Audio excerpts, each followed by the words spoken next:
Assalamualaikum warahmatullahi wabarakatuh. Bismillahirrahmanirrahim.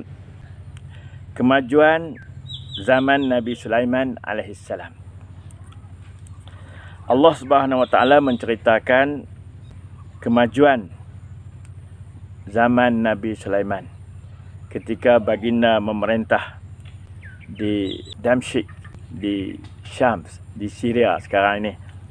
Di antaranya Allah Ta'ala sebut dalam Quran dalam surah Sabah ayat 12. Wali Sulaiman ar-riha guduwuha syahrun wa rawahuha syahr. Wa asalna lahu aynal qitr.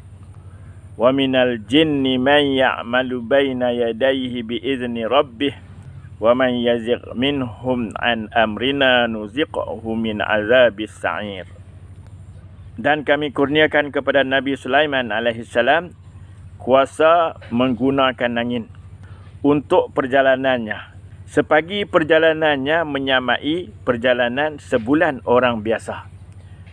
Pada zaman itu mereka naik unta, berkenderaan pergi satu-satu tempat, ambil masa sebulan. Tetapi Nabi Sulaiman dia dah maju dah. Allah Ta'ala bagi mukjizat kepada baginda. Baginda boleh pergi ke tempat itu dengan sepagi sahaja. Maknanya lebih kurang 3 ataupun 4 jam.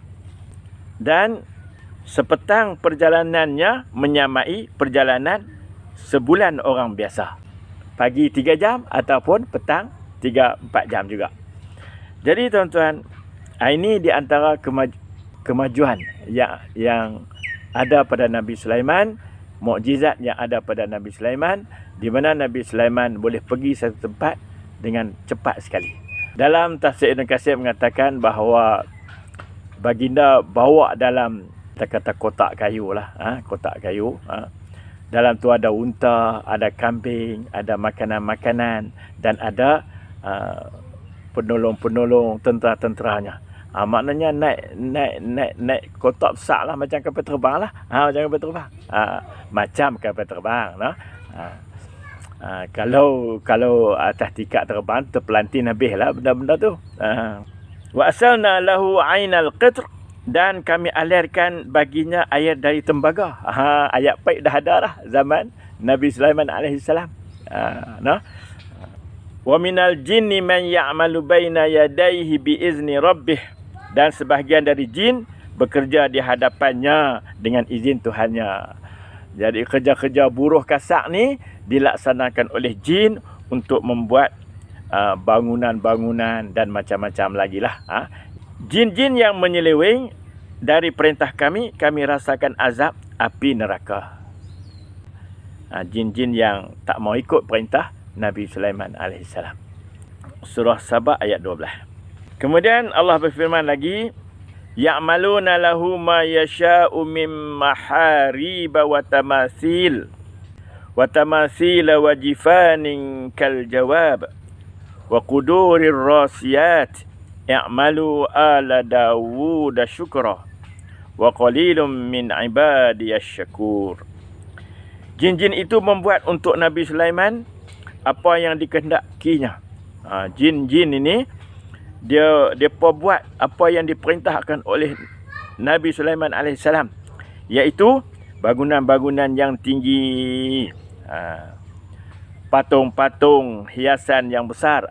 Zaman tu tidak ada tegahan lagi untuk nak buat patung kan, jadi buat patung besar. Memang ini lumrah dan orang manusia suka. Tu zaman Nabi Sulaiman dah ada benda-benda yang macam tu. Pinggan-pinggan hiasan bandar yang besar seperti kolam.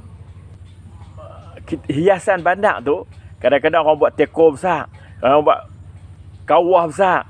Kadang-kadang macam di Terengganu dulu ni buat apa? Penyu kan. Kadang-kadang buat kijang. Itu di negeri kita lah.